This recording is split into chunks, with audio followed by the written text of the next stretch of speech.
Hey, good afternoon, everyone, and thank you for joining us for today's Connecting Kansas Counties presentation, which is Building Resiliency. And we have our presenter, John Gassman, who is with FEMA Region 7 Hazard Mitigation Assistance Branch Chief.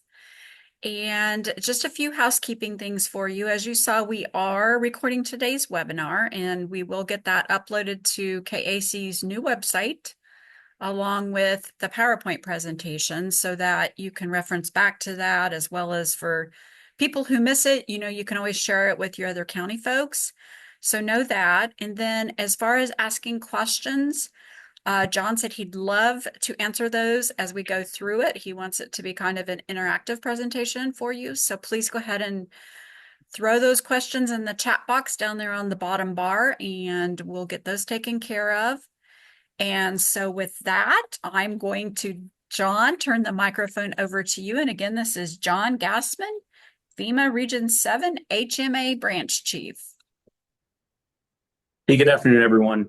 Thanks so much, Kim, and thanks for having us on here. I'm joined. I've got Sarah Albee, who's from our External Affairs division from Region 7, is also here with me.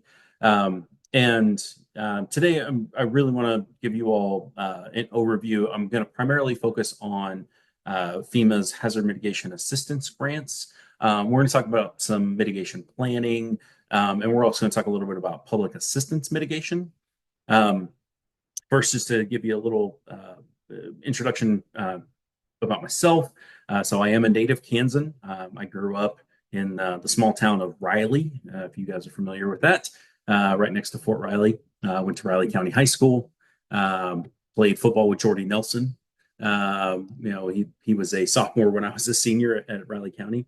Anyway, after that, went to University of Kansas, and currently live in Lawrence. I did ROTC at KU, and then went into the Army, spent several years doing that, and then switched over to the National Guard, and we lived in Nebraska for a few years. And I worked as the state hazard mitigation officer in Nebraska. So doing this sort of work at the state level in Nebraska. And then we moved back here a couple of years ago, moved back to Lawrence, and I took a job with FEMA Region 7 working on the HMA grants. So again, just wanted to give you all an overview of these programs. And as Kim said, I really do want this to be interactive. So, as we go along, if you've got questions or comments or anything, you can drop those in the chat or, raise a hand. Totally happy to pause and, take questions and discuss things as we go along. There's plenty of time to get through the slides. And also answer everybody's questions. So first of all, I do this opening picture is just kind of meant to illustrate, sort of what can happen. This is an old picture at this point from 2008. This is flooding in Cedar Rapids. Of course, all of the states here in Region 7, which includes Kansas, Nebraska, Iowa, and Missouri, we've had a very busy start to the disaster season, early summer and continuing. We've got a lot of folks that are deployed in the states and working on current disasters. But this picture is really meant to highlight, building resiliency is something that we want to do before the disaster happens, right? We want to make our communities, our infrastructure more resilient so it can withstand, these hazards when they do occur. Not always 100% effective, but some of these actions that I'm going to talk about today can help you and your communities, lessen the impacts of future disasters when they do occur. So, first of all, what is resiliency? So it really comes down to three things. It's preparing your communities, like I talked about before, to make sure that people are ready. Two, reducing suffering, right? If we can reduce damage, reduce loss, right? It reduces physical and psychological suffering of the people that we serve. And then lastly, speedy recovery, right? If our communities, our infrastructure is more resilient, when we do encounter those hazards, we won't see as much damage and then folks can recover faster and get back to normal faster. So that's really what when we say resiliency, this is what we're talking about, kind of these three aspects. But more importantly, there's a question, why should we build resiliency? So a couple of graphics here to illustrate why building resiliency is so important. So the one on the left is from NOAA, the National Centers of Environmental Information. And what it is showing is that in 2023, the United States, we had 28 weather or climate disaster events with losses exceeding $1 billion each. There were only 18 in 2022. So we went from 18 in 22 to 28 in 23. The annual average for billion-dollar events in the last 5 years, so 2019 through 2023, is 20.4 events. So what we're seeing is that when we have these disasters, they are stronger. They're causing more damage. They're just they're more impactful, and we're seeing them more frequently. Right. The graphic on the right is from a 2019 report from the National Institute of Building Sciences. The report is called Hazard Mitigation Saves.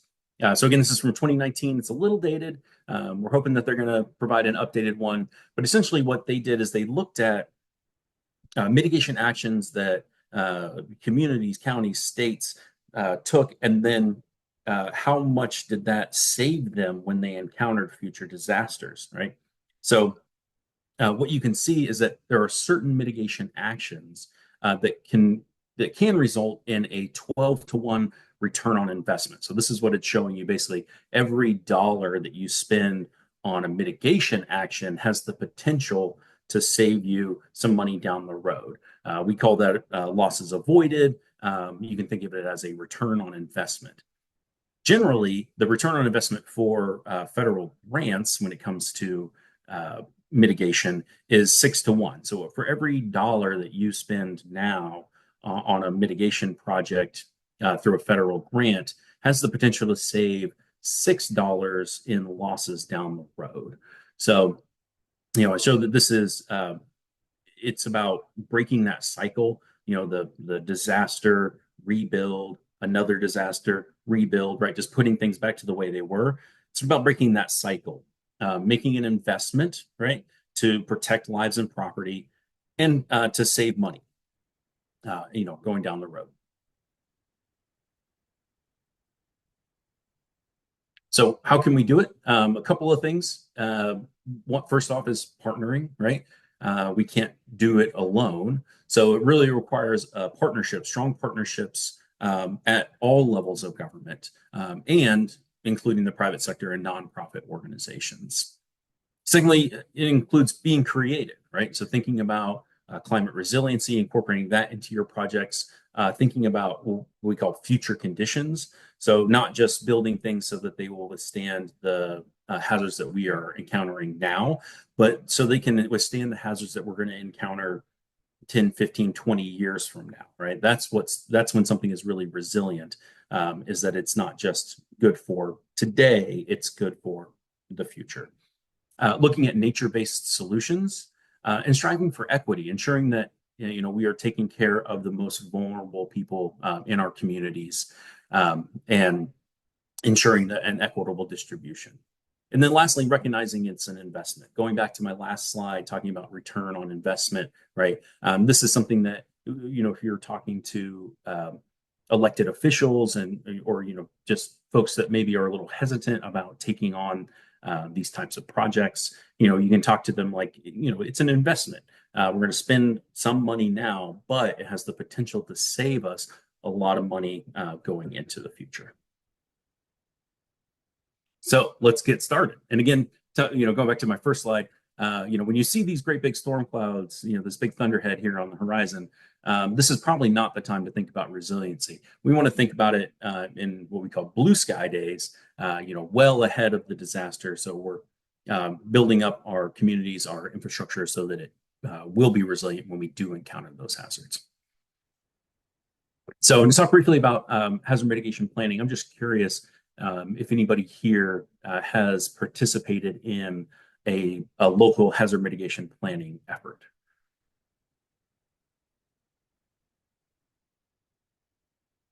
Looking for hands if anybody's okay. Vicky, Vicky says she's participated. Would you mind like sharing a little bit about your experience in participating in hazard mitigation planning? Well, we're a pretty small town of 3,000, and we've been together with like the hospital, emergency management, police department, EMS, ourselves, um, some of the other people within the community, like the nursing home and the mental health center to, we do talk about planning things and, we have done work plans where, if we had a tornado or if we had this happen or that happen, we've done those to try to figure out and what we would do. And then we may, or I know I have made agreements with a couple of different entities in our town in case something was to happen to our health department. Great. And that's so that's actually there's a step here that's before this step, which is kind of gathering the tools, gathering the team, right? And Vicki made a great point of, we want to bring in as many entities as we can across, different services. In FEMA, we tend to focus on the community lifelines, if you all are familiar with those. And it's a really good idea to get representatives from all those different lifelines, people that, or people in organizations that are invested in those lifelines and keeping those strong. Bring those folks in to your planning process to ensure that you've got, a full comprehensive plan. So thank you, Vicki. Thanks for sharing that. Anybody else want to share an experience about working on a local hazard mitigation plan?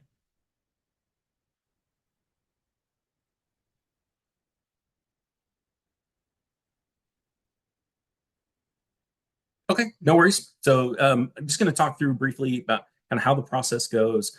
And the reason that I'm talking about this is for the hazard mitigation assistance grants that I'm going to talk about in detail. For most project types under those grants, having an approved and adopted local hazard mitigation plan is a prerequisite. There are some nuances in there, which I won't go into all of them, but it's just important to note that you do have to be a participant. Your community has to have adopted a local hazard mitigation plan in order to qualify for many of the grants. In Kansas, Kansas uses regional plans, which is really good. It means that you don't have individual communities or counties that are having to worry about taking this on their own. The other great thing about regional plans is if you focus your plan strictly on political boundaries like a county, you may not consider some of the impacts of the actions that you take within those boundaries and how they could impact folks outside the boundary. So a regional approach is good for that as well, because you're thinking about those impacts and how they're going to impact a larger area and not just your one small area. So quickly talking about the process. So the first thing, I mentioned, kind of assembling the team, assembling the tools, getting the things you need. But the first kind of concrete step you take is assessing the risks. And I think probably most folks are familiar with either a hazard identification and risk assessment or a threat hazard identification and risk assessment, HIRA or THIRA. Generally, these are, completed annually. And it's important to note that if you are taking part in a local mitigation planning effort, you don't have to conduct a new assessment. If you've got one that was already done, recently, like maybe in the last 12 months, you can definitely use that. Also, talk to the folks at the Kansas Division of Emergency Management, because they may have some studies or some assessments on file that can help with that as well.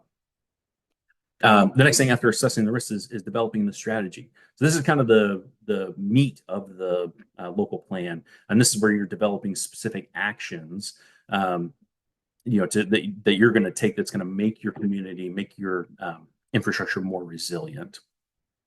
Then you have to adopt a plan. So as I mentioned, an approved and adopted local hazard mitigation plan is required for the HMA grants. But it also sends a signal that your community is committed to building resilience. Next is the implementation. So this is where you're gathering those resources and building partnerships, finding ways to put these actions or put the mitigation actions into practice, using the HMA grants for project scoping or advanced assistance, which I'll talk about in detail later.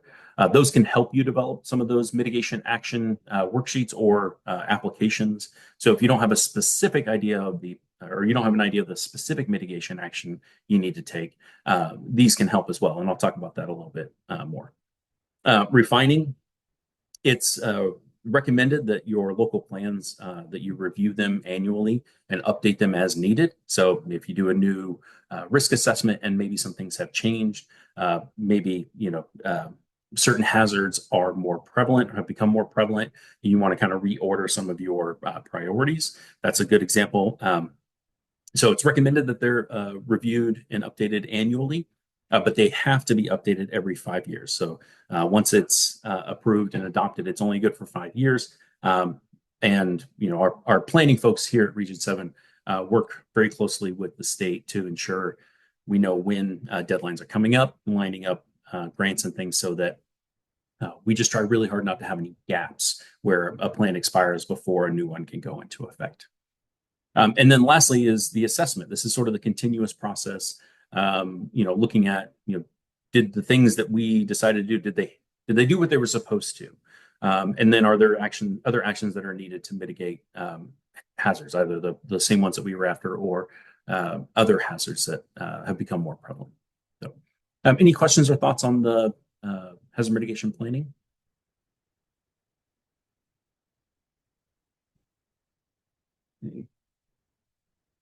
Yep, I see your note, Julie. Thank you very much. Yeah, so that's the plan is most likely it's what we call approved pending adoption, which basically means that the planning reviewers have looked at it. They said the plan is good.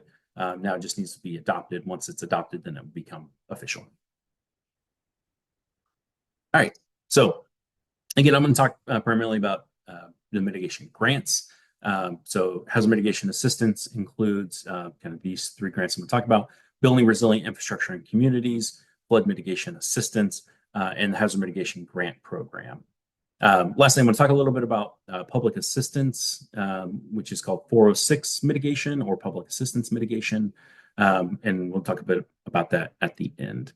So, but first I'm going to jump in and talk about Building Resilient Infrastructure in Communities, or BRIC.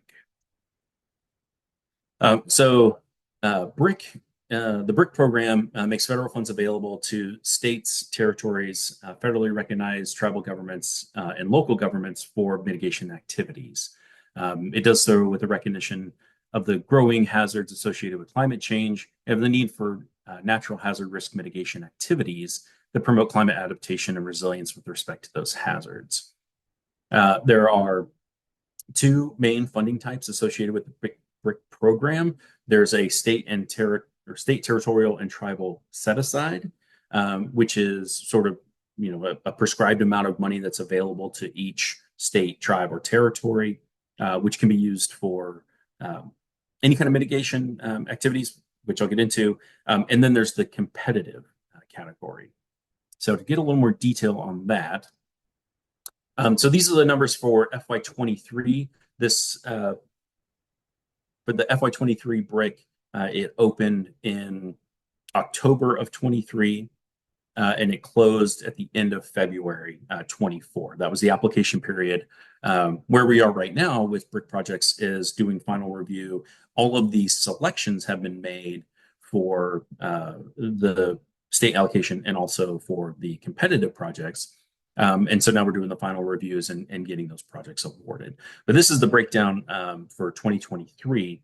Don't yet know what's going to be available in 24. We're a couple of months out from that one coming out. But in 23, there was a total of $1 billion available. $2 million available for each state for the state allocation. And then $700 million available for the competitive category. For BRIC, there is a cost share for all of these programs. There is a cost share. BRIC is generally 75% federal, 25% non-federal. There are some conditions that would allow a community to get an enhanced cost share. So like it says here, economically disadvantaged rural communities, which are communities that have an unemployment rate. I'm sorry, let me get this, make sure I get this right. So that's no longer required. Economically disadvantaged rural communities are those that are under 3,000 residents, and the average household income is less than 80% of the national average. So if your community meets those criteria, you could qualify for an enhanced cost share under BRIC, where the federal share would be 90% and the non-federal share would only be 10%. New for this year is also the community disaster resilience zones. This was based on an analysis from the 2020 census to identify census blocks that were especially vulnerable to hazards, either because of their geography or their economic standing. And so these areas were designated. And so if your community is within one of the CDRZs, then you would also qualify for a 90% cost share. All right. So let's talk about who can apply. So there's two levels. The state acts as the applicant, and then local governments, tribal nations, state agencies act as sub-applicants. So where it starts is the state sort of makes the decision on what are going to be their priorities, what project types or areas, and then so FEMA will issue the notice of funding opportunity, and then usually the state will come with some additional information about their own priorities. They'll work with the locals to develop applications, and then they will roll all of the sub-applications into one overall application and then submit it to FEMA. One note, in order to be eligible for a state to be eligible, they have to have had a major disaster declaration in the 7 years prior to the start of the application period. One of the silver linings, I guess, of the COVID pandemic is that every single state had a major disaster declaration in 2020. So every state is eligible to apply for BRIC, at least through 2027. But we're continuing to see additional declarations. So all of the states in Region 7 will be eligible into the future, foreseeable future. And then just another mention about the local government's sub-applications. Submit those to the state. The state consolidates it and then submits it. And then, as I said before, you have to have an approved and adopted local hazard mitigation plan. But under BRIC, it's only for certain project types. So, like if you are applying to get money to do a mitigation plan, it doesn't really make sense for us to say, well, you can't get money to make a plan. You don't have a plan. So there are a couple of exceptions, especially around planning and planning related activities, partnerships and building codes, where if you don't yet have a mitigation plan, you can apply to get some funding to assist with that. And then with BRIC, and actually with all of these programs, the mitigation actions really fall into two kind of main categories. The first is what we call capability and capacity building. And so this is really about building capacity, building capabilities at the state and local level. So making a plan, doing plan updates, project scoping and advanced assistance, which I will talk about along with the non-financial direct technical assistance I'll talk about in detail in a couple of slides.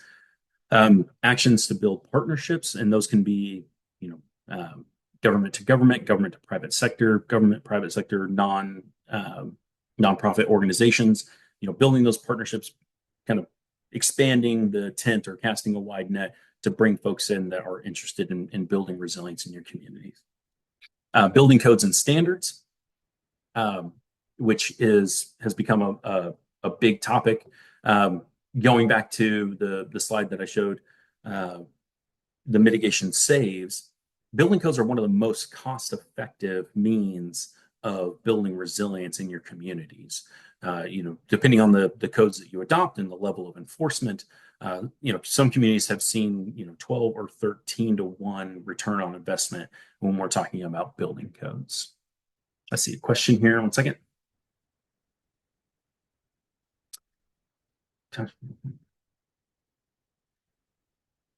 Okay, yeah. So Julie's asking the question about like how far to drill down, for folks to adopt. The bottom line is for an entity to apply, in order to get a plan and to apply for a grant, they basically have to have a taxing authority, right? So that can include school districts. It can include other special districts. Some of the other ones that we've seen in the region, rural fire districts, organizations like that. If you have a kind of a taxing authority, then you should be a participant in the plan. It used to be prior to, I think, 2012, where like if the county had a plan, it would cover all of the communities within the county, and they didn't necessarily have to participate independently. Now we say, nope, you got to get all of those entities involved. If they're going to be part of the plan and they're going to apply for assistance under this plan, then they need to participate and adopt. But to be honest, I'm not read in on all of the plans. But if you have questions about which entities should participate, and then who should ultimately adopt the plan, definitely send those up through the planners at KDIM to Region 7. We have some really experienced folks that have been working on mitigation plans for a really long time, and they can answer those questions for you. Okay, so I just talked about capability and capacity building. So the other type of mitigation activity are projects. I won't read all these off to you, but the ones that we see most frequently here in Region 7 are the property acquisitions, otherwise known as flood buyouts. Some of the safe rooms. So community safe rooms are very popular. Kansas also has a residential safe room program, the Sunflower Safe program. Secondary power sources, which includes generators, but can also include things like solar panels and battery banks, things like that. So these are some examples of the types of activities that you can use BRIC funding for.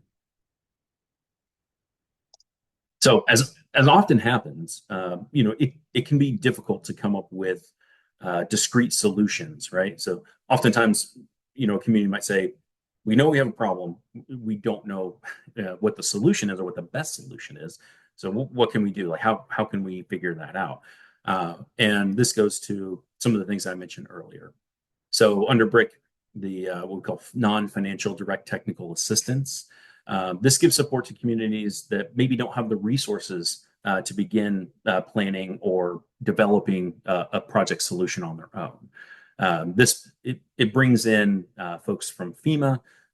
We bring in technical experts, and the goal is to help a community basically come up with a plan or develop a project, really figure out what do they need to do to make their community more resilient. And I'll just check here real quick. Does anybody online participating currently in the non-financial direct technical assistance under BRIC?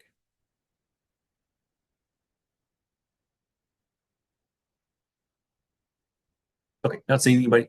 I know we do have a few communities in Kansas that were selected to receive DTA, and we have a team of folks that's actually growing now because we had yes, thank you, John. Hayes did just receive BRIC DTA, so we had I think we had 15 communities that were selected for the FY23 offering.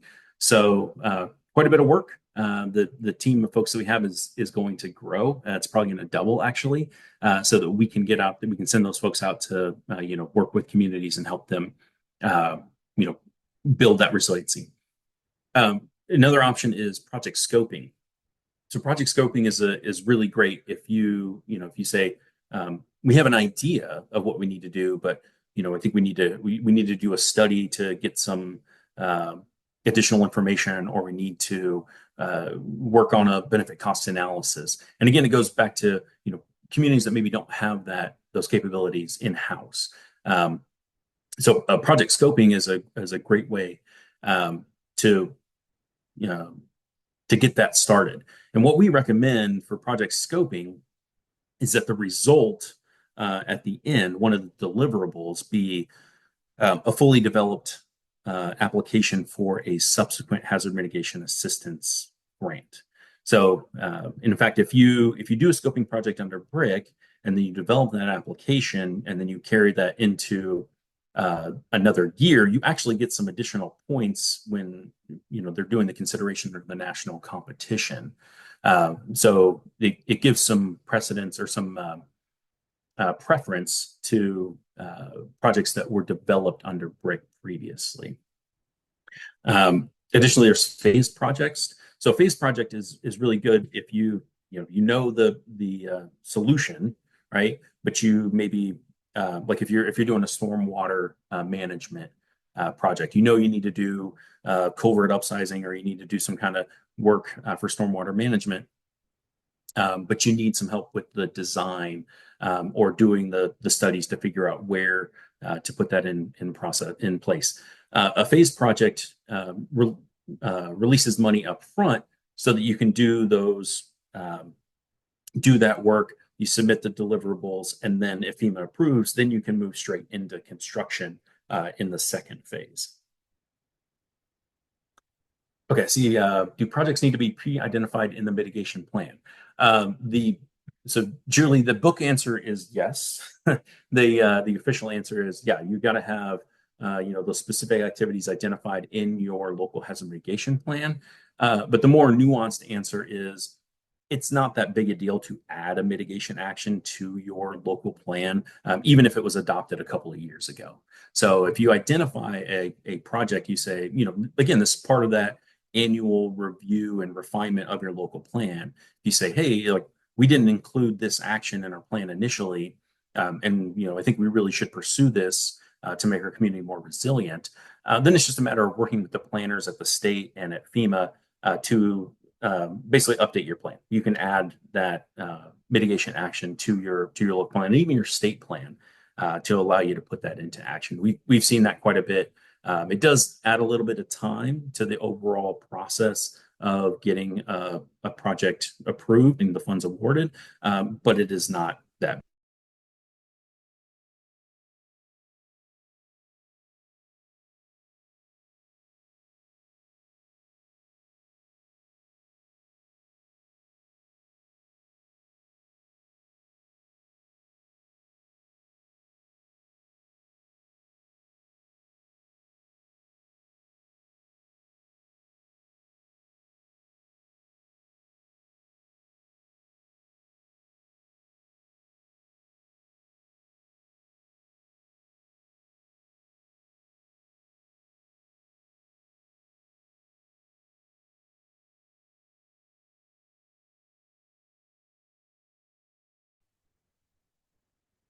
Hello.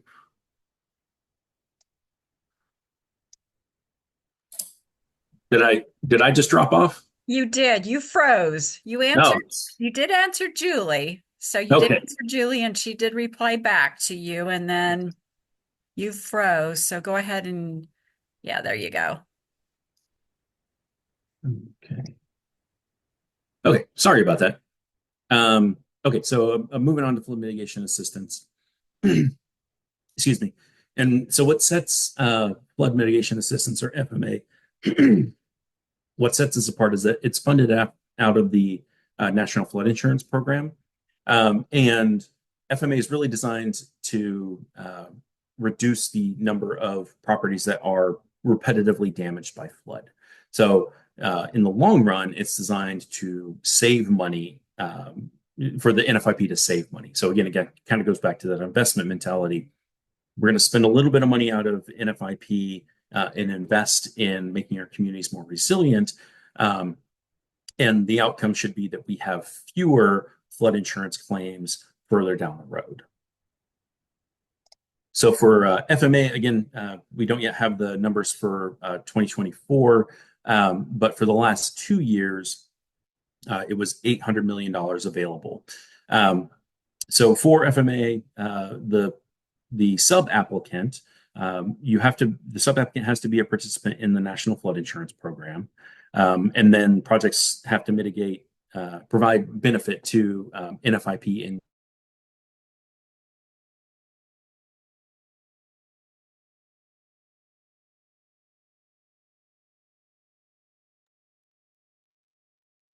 Okay. Are you back, John?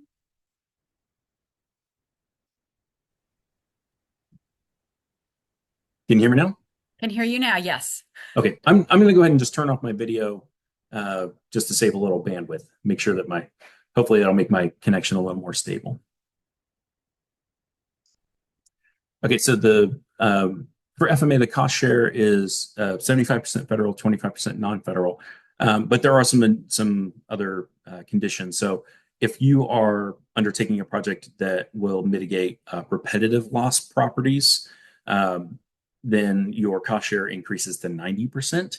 And if your project will mitigate severe repetitive loss properties, then you can get up to 100% of the cost share. So it'd be 100% federally funded, 0% from the state or local community.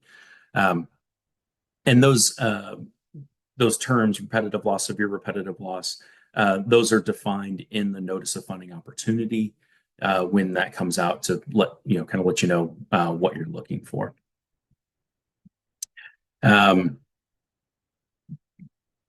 Okay, so the types of activities that you can undertake for flood mitigation assistance, kind of similar to BRIC, the new plan creation or updating your plan, project scoping / advanced assistance. Am I not sharing? We can see you. I mean, we can see your presentation. Yes. Oh, okay. Sorry. I didn't have the little ring around the screen saying that it was sharing. Okay. Apologies. So project scoping advanced assistance, which is similar to BRIC, kind of helping you figure out the best solution to your problem. Financial technical assistance, which unlike BRIC, which is non-financial, which is bringing expertise, FEMA and contractors to assist you. Financial technical assistance basically makes funds available so that communities can go out and hire their own engineers or whoever they need to provide that technical assistance. And then these are the types of project activities under flood mitigation assistance. Like I said earlier, we see a lot of property acquisitions or flood buyouts here in Region 7. We see some localized flood risk reduction, which would be things like stormwater management, that sort of thing. We don't see as much in dry flood proofing or structural elevations. And then aquifer recharge, storage, and recovery is new for 2023. So we haven't not yet seen a project under that, but that is something.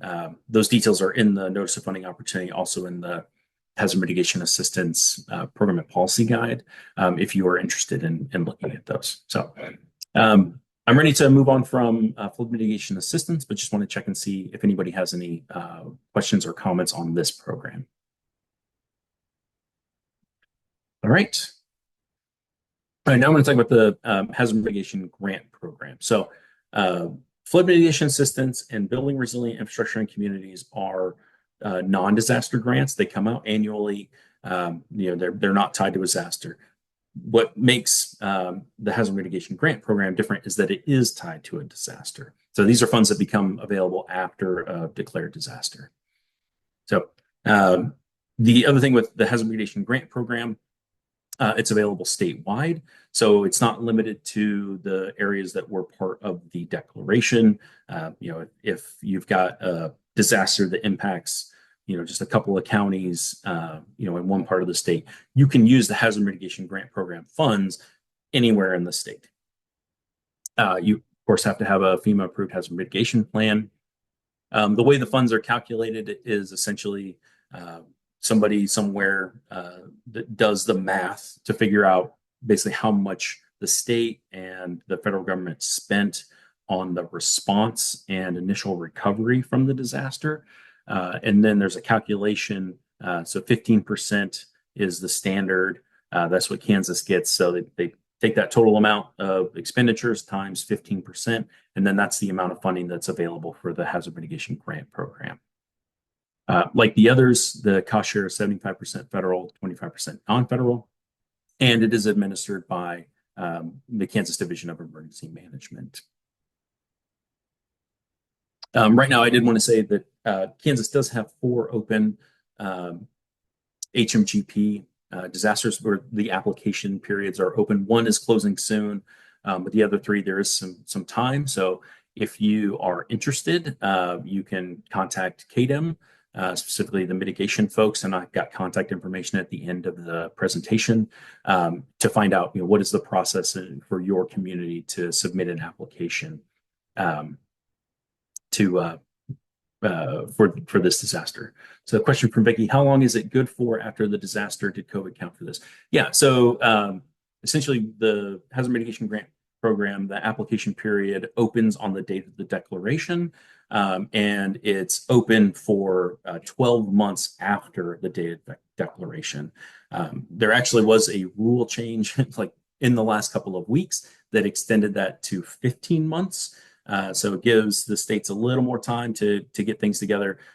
Also, the states can and often do request extensions to get additional time to put together applications to submit under HMGP.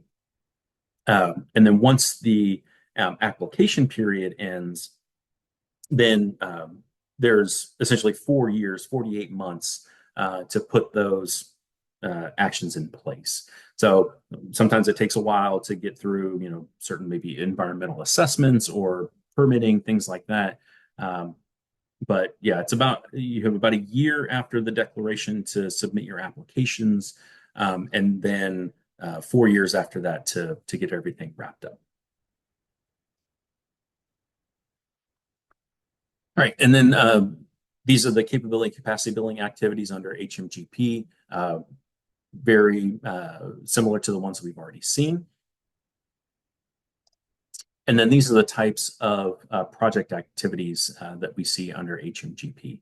You can see that many of the things that you've seen in the other ones, the other programs, are also eligible under HMGP. All right, before I move on from HMGP, are there any other questions on this program? And I will say this is the bulk of the funds that we deal with, is the post-disaster hazard mitigation grant program. That's where the states and regions have to get the majority of their funding. The non-disaster grants, not as much. Okay, I'm going to briefly talk about 406 mitigation or under the public assistance program. Essentially, what this is it provides funding for mitigation measures under the public assistance program in conjunction with making repairs. So kind of going back to what I was talking about earlier, building resilience, right? It's about breaking that cycle of, disaster, rebuild, another disaster, rebuild, because really public assistance is meant to bring your public infrastructure back to the state that it was in before the disaster. However, if you request it, when you submit your project worksheet under public assistance, you can request mitigation be added to it. And you can see here, you can get that incorporated into your repair. So up to 15% of the repair cost is available automatically. That's to, again, make things more resilient. Up to 100% of repair costs for specific types of projects. And then if the project is cost effective, it is possible to actually get more than 100% of the repair costs available for mitigation. So a good example of this is if you have a county road that is getting, that has a culvert that's getting continuously washed out, right? You keep putting the corrugated pipe back and grading over it, and then the next time you've got heavy rain, it washes out again. And so if you're using the public assistance funds to put that back to the way it was, you can actually utilize the 406 mitigation and say, hey, rather than putting it back to exactly the way it was, let's do some research. Let's do maybe a study and figure out if maybe we need to upsize that culvert, or maybe we need to turn it into a concrete box culvert, something like that. And if it is eligible, like I said, you can get those additional funds added on to your repair costs so that you can make it more resilient going into the future. This is a really great way of breaking that cycle of, having a disaster and rebuilding and doing that over and over again. And okay. So I like to put this slide up because this is talks about our FEMA's core values and our guiding principles. And really, it's about service. One of the things that I'm continuously impressed with working at FEMA. In fact, I was deployed for about 2 months to Iowa supporting a disaster declaration. And really, I'm just constantly impressed that everybody shows up every day and just, does the best they can to support people that are going through oftentimes some of the worst times of their lives, right? Folks that have just been through a disaster, maybe they have lost everything. And, that's where things like compassion, respect, those really come into play. Fairness is about ensuring equity, again, making sure that we're serving all of our communities, and then integrity, being good stewards of the taxpayer dollar, and then ensuring that those funds are going to the places that need them most. This is my last slide. This is some contact information for you all. I'm here at the top. Like I said at the beginning, I'm branch chief for the Hazard Mitigation Assistance at Region 7. Stephanie Goodman is your state hazard mitigation officer at the Kansas Division of Emergency Management. And then Roy Hosier is the public assistance group supervisor at KDIM. He manages the 406 mitigation program. So if you are currently working on your recovery from one of the myriad disasters that we've had over the last few months, and you're thinking, hey, I think maybe we could, incorporate some of these mitigation things into the recovery that we're currently doing, definitely reach out to Roy or talk to your PDMG that's helping you with that. Because again, we don't want to just put it back to the way it was. We want to make it stronger, more resilient, so it can withstand future disasters. So with that, like I said, that is the end of my presentation. I would love to take your questions.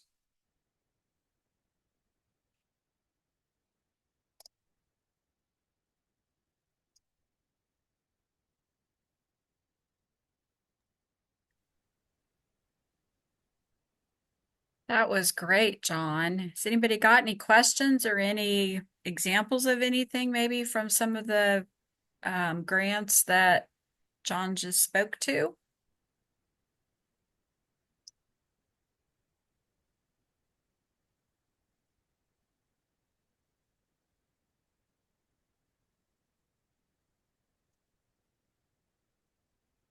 Okay. We're always here to answer questions if you have them.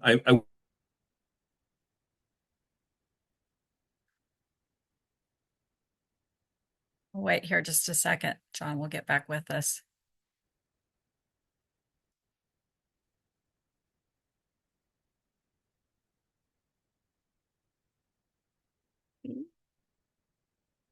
While we're waiting for John to join back on with us, Sarah has also mentioned, thank you all for joining today. And Sarah, again, is with FEMA Region 7, and they've been an integral partner for Kansas counties for many years now.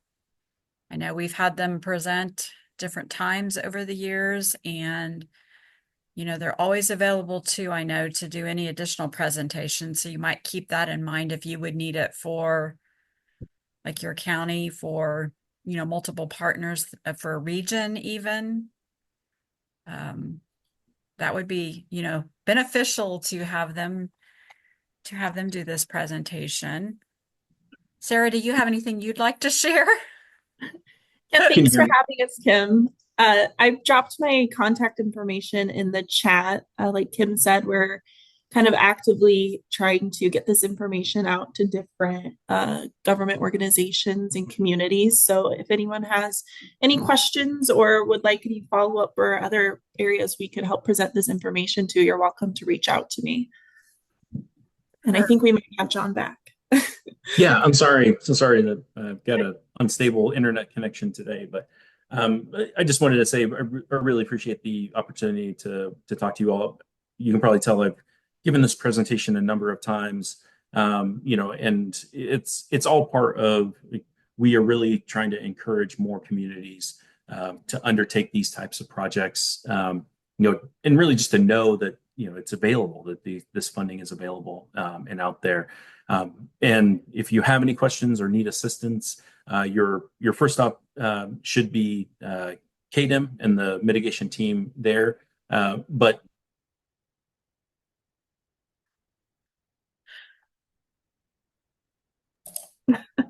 Poor John.